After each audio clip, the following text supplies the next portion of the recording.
et que vous arrêtez de travailler, il n'y a plus d'entrée d'argent. Et le jour où il n'y a plus d'entrée d'argent, il n'y a plus de vie. Donc on est extrêmement dépendant. Et je trouve que moralement, moi, ça me fatigue énormément. Si et des fois, tu te retrouves dans des situations où les gens, malgré cette volonté de ta part, malgré ces bonnes intentions de ta part, malgré ce plan d'action de ta part, malgré ces règles explicites de ta part, c'est que peu importe ce que vous voulez faire, si vous mettez avec des gens qui ne comprennent pas votre projet, qui ne sont pas passés par là ou qui ne sont pas aspirés par ça, c'est compliqué. Tout comme si vous prenez des conseils de personnes qui n'ont pas fait ce que vous voulez faire. Voilà, demandez à un pauvre comment devenir riche, il ne saura jamais vous dire, il l'a jamais fait lui-même.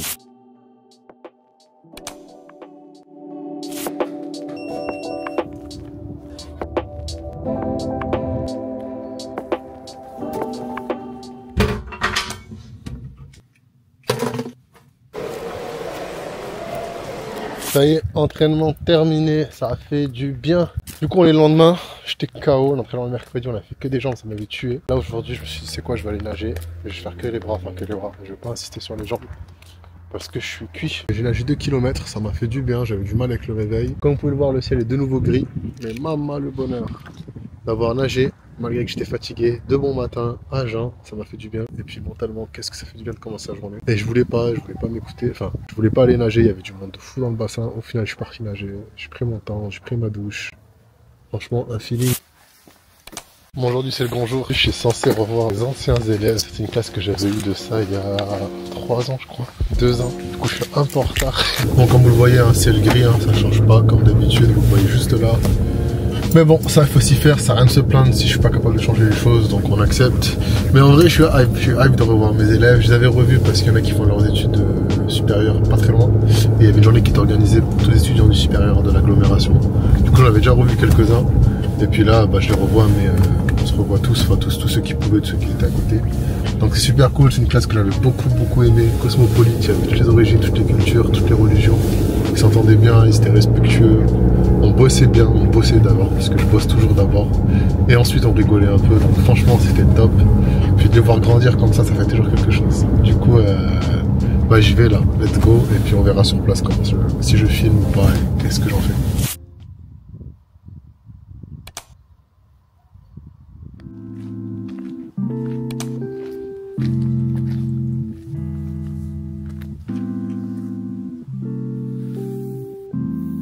On est le lendemain matin et après une nuit intense de jeux vidéo, je suis sorti me balader, j'étais au téléphone pendant plus d'1h30, je vous ai montré mon écran et je vous en parlerai un jour. C'est important d'avoir des personnes qui ont le même état d'esprit que vous, des personnes qui pensent comme vous, des personnes qui vous encourageront dans ce qui est bon pour vous. Et c'est pas tous les jours qu'on trouve ce genre d'entourage, de proches, d'amis ou juste de personnes avec qui partager. Et je suis fier de l'avoir fait, je suis fier de m'être donné les moyens de le faire et ça aide beaucoup.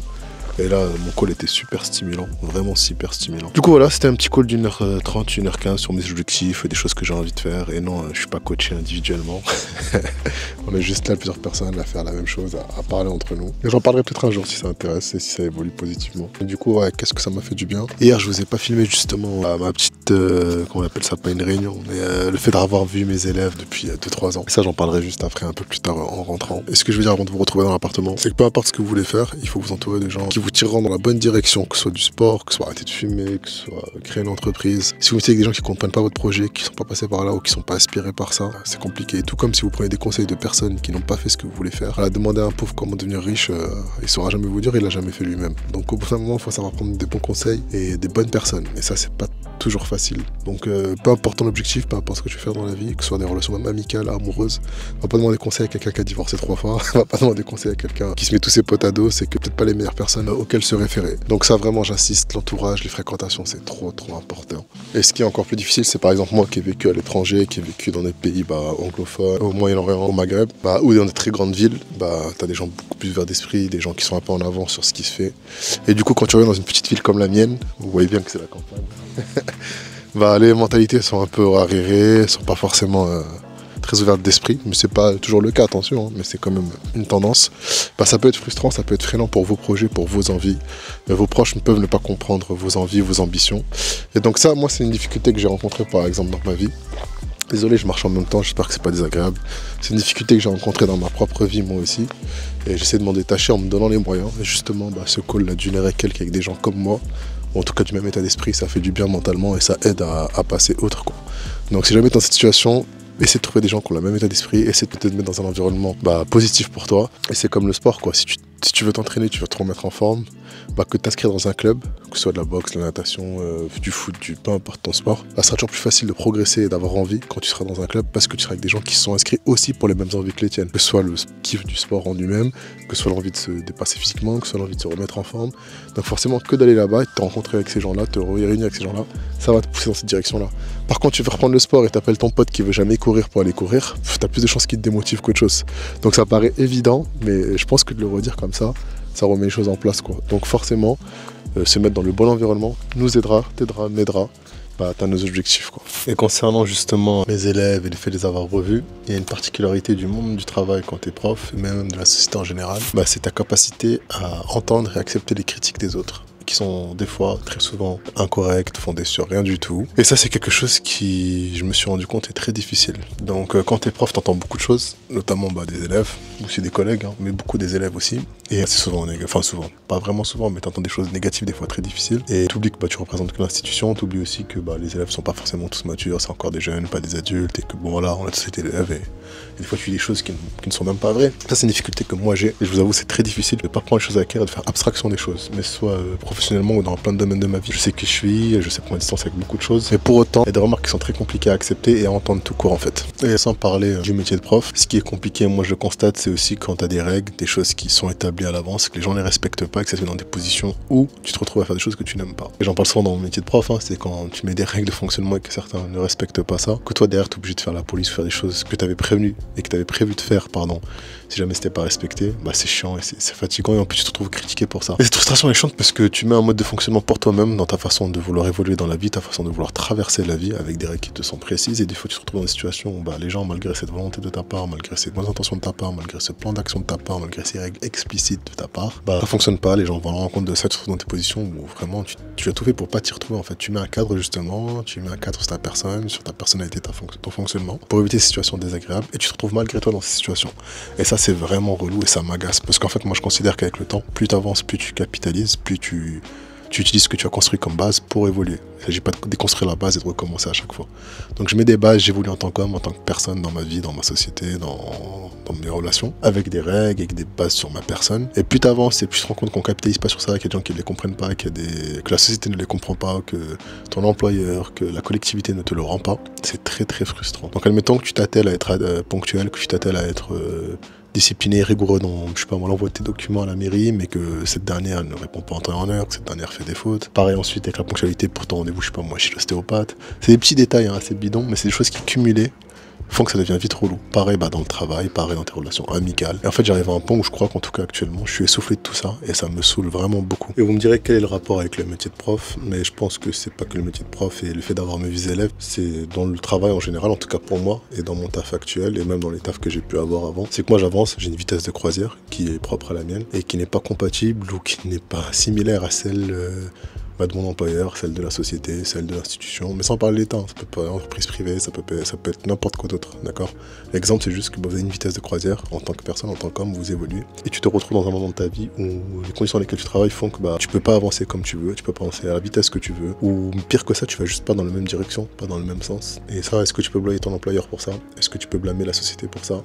C'est une très bonne question, j'ai pas forcément la réponse, ou en tout cas elle serait vraiment longue, on pourra en discuter un jour. Mais c'est ce que je constate en tant qu'homme, c'est que j'avance d'une façon et j'ai besoin d'avoir les moyens de mes ambitions. Et je dis pas qu'il faut être millionnaire et rouler en Porsche, et que j'ai l'impression que je m'y retrouve pas du tout, et que la vitesse à laquelle va la société, la direction dans laquelle avance la société, c'est à l'encontre un peu de ma vitesse et de ma direction en moi. Et sans savoir qui blâmer, je suis pas là pour blâmer, c'est un constat que je fais, et je pense que si on règle pas ce problème, ça peut vite devenir problématique pour vous, moi, pour la personne à l'intérieur, quoi. Et je dirais que c'est une source de stress, de constater que j'avance pas comme je pourrais, comme je voudrais, par des variables que je contrôle pas toujours, pas forcément. Ça, c'est un vrai stress, je sais pas ce que vous en pensez, mais en tout cas pour moi, c'est réel et je le constate vraiment de l'intérieur pour vous le dire, parce que je vous parle de mon fort intérieur. Là. Et c'est un sujet que j'aborderai vraiment en profondeur, je pense, tôt ou tard, parce que c'est un peu le projet, c'est un peu le but sur cette chaîne, justement, c'est de s'ouvrir davantage, être dans des sujets un peu plus profonds, plus intéressants. Et voilà, c'est un petit début, un petit extrait, mais les vidéos sont de plus en plus longues, avec des sujets de plus en plus profonds et personnels, et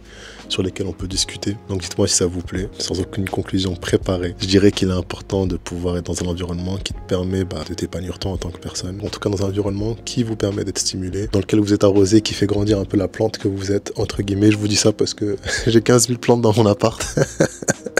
Et que je les vois là, et qu'il y a des plantes qui ne peuvent pas grandir là où je vis, parce que si je vous montre le ciel, il est atrocement gris et il fait plutôt froid, même si je suis en t-shirt, je vais pas tarder à rentrer. Donc voilà, pensez à la plante que vous êtes et l'eau dont vous avez besoin et le climat qu'il vous faut pour grandir.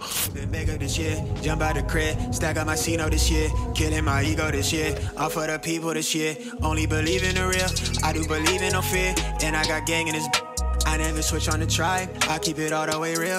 I'm in control of my feels. You see my highlights and study my reel. I'm showing more love this year.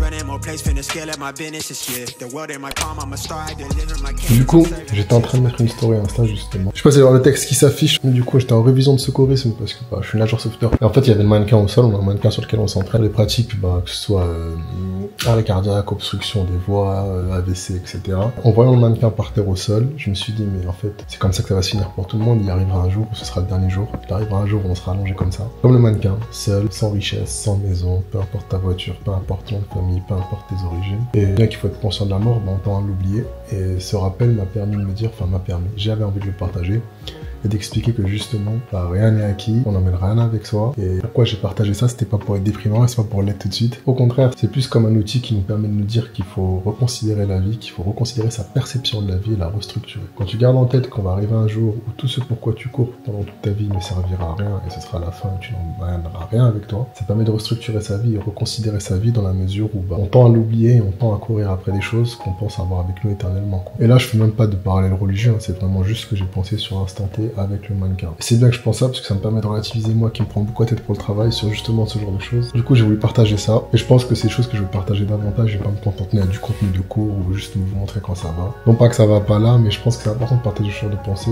qu'il faut pas avoir peur de parler de la mort, je trouve. Ou en tout cas, l'utiliser comme un nouvel outil de perception de la vie et voir la vie différemment. On est le 29, cette vidéo ne sortira pas tout de suite parce qu'il y a du montage à faire sur les vidéos précédentes. Mais le 29, et le 29 c'est quoi? Le 29 c'est le jour de paye. Et ce jour de paye, il me rappelle quoi moi? Il me rappelle à quel point ma situation, la situation de la majorité des Français est précaire. Pourquoi? Parce que tu dépends d'un salaire. Ce salaire, il tombe tous les mois. Le jour où il tombe pas, le jour où il tombe en retard, le jour où il tombe avec des erreurs, tu te retrouves vite dans la merde. Donc oui, bien sûr, faut être cartésien, faut avoir une épargne, un fonds d'urgence, être capable de vivre plusieurs mois sans revenu. Mais tout le monde n'a pas déjà le luxe de pouvoir le faire. La majorité des Français avec le salaire moyen n'a pas ce luxe-là de pouvoir épargner suffisamment pour couvrir beaucoup d'erreurs ou beaucoup de mois sans salaire. Et même sans ça, je trouve qu'être dépendant d'une seule source de revenus et d'une source de revenus qui n'est pas non plus colossale et qui ne permet pas de vraiment vivre confortablement, c'est stressant. En tout cas, moi, c'est une source de stress vraiment réelle et qui m'inquiète. Et c'est sûr, vous allez me dire, ouais, mais l'air de rien, j'ai quand même une situation où j'ai un toit, une voiture, je suis au chaud et je mange correctement. Mais c'est de me dire que toute ma vie, ou mes 40-50 prochaines années qui passent, je serai dépendant de ce salaire, je serai dépendant de s'il tombe ou pas, et le jour où il tombe pas, tu paniques fortement. Et moi, je trouve que c'est compliqué et que c'est un frein aussi à ton émancipation parce que, comment tu veux être père ou mère, hein, si vous êtes une femme, fils, mari, époux, avec une situation où t'es dépendant, où tu te sens assez fragile, t'es pas serein. Parce que pour moi, être à l'abri, c'est pas avoir un CDI, même si ça permet de ne pas être licencié trop rapidement. Être à l'abri, c'est pas non plus avoir un crédit sur une maison de 35 ans. Donc être à l'abri, c'est avoir un salaire suffisamment confortable, une épargne suffisamment importante et voir plusieurs sources de revenus pour pas être trop dépendant, quoi. Parce qu'en fait, tout l'équilibre qu'on construit, que ce soit notre appart, nos vacances, nos forfaits de téléphone, notre abonnement à la salle de sport, dépend de ce salaire. Et le jour où il tombe pas, il n'y a plus rien qui rentre. Et pareillement, si vous avez une maladie grave, je vous le souhaite pas, si vous avez un problème de santé, vous avez changé de métier, mais ça c'est encore un autre sujet, et que vous arrêtez de travailler, il n'y a plus d'entrée d'argent. Et le jour où il n'y a plus d'entrée d'argent, il n'y a plus de vie. Donc on est extrêmement dépendant et je trouve que moralement, moi, ça me fatigue énormément. Je sais pas pour vous, mais moi, de me dire que toute ma vie, je dépends comme ça d'une rentrée de revenus qui n'arrivera que quand je donnerai de mon temps et de mon énergie, ce qui est logique, hein, tout travail mérite salaire, mais le salaire, faut aller le chercher. Moi, ça me stresse, ça m'inquiète énormément si je suis transparent avec vous. Je sais pas vous comment vous gérez ça. Et chaque paye à la fin du mois me rappelle cette réalité-là, en fait. Moi, ma paye à la fin du mois me rappelle la réalité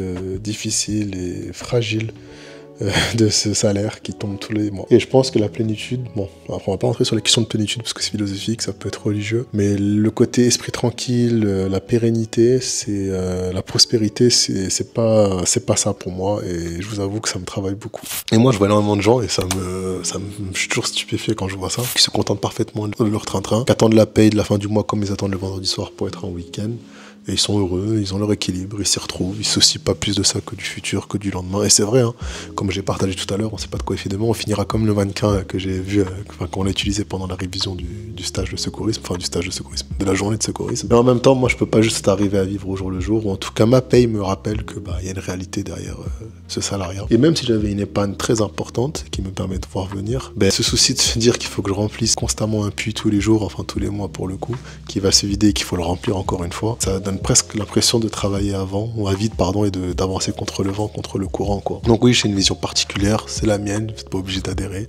D'ailleurs, je suis curieux de savoir ce que vous en pensez. Et d'ailleurs, je peux que vous encourager à épargner, à y penser. Et c'est pas pour rien d'ailleurs que j'ai une deuxième source de revenus entre guillemets, que je suis nageur sauveteur pour ceux qui ne sont pas au courant. C'est fatigant de travailler en plus de son premier job, mais bon, c'est nécessaire. Je dis pas que ça diversifie énormément les risques, parce qu'au final, c'est très minime dans ce que ça me rapporte. Mais c'est toujours un peu de plus, une flèche de plus quoi. C'est toujours un atout de plus dans ma manche quoi, une carte de plus. Bon, je sais pas quelle expression utiliser, mais vous avez compris l'idée. Minimiser cette dépendance, y penser pour en être conscient déjà et agir, épargner en conséquence également. Et quel drôle de monde dans lequel on vit parce qu'on a quitté la caverne, on a quitté les cailloux, la forêt et la chasse. Vous avez compris quoi, on n'est plus l'homme de Cro-Magnon. On s'est industrialisé, capitalisme à son paroxysme. On a tout, il suffit d'ouvrir le robinet pour avoir de l'eau chaude et de l'eau potable. On peut juste appuyer sur un interrupteur et on a de l'électricité, de la lumière, le chauffage. Donc c'est formidable, c'est incroyable. Et pour autant, on peut se sentir précaire, on peut se sentir pas en sécurité et pas stable en tout cas. Et ça, c'est quand même un paradoxe de fou, non? Vous trouvez pas?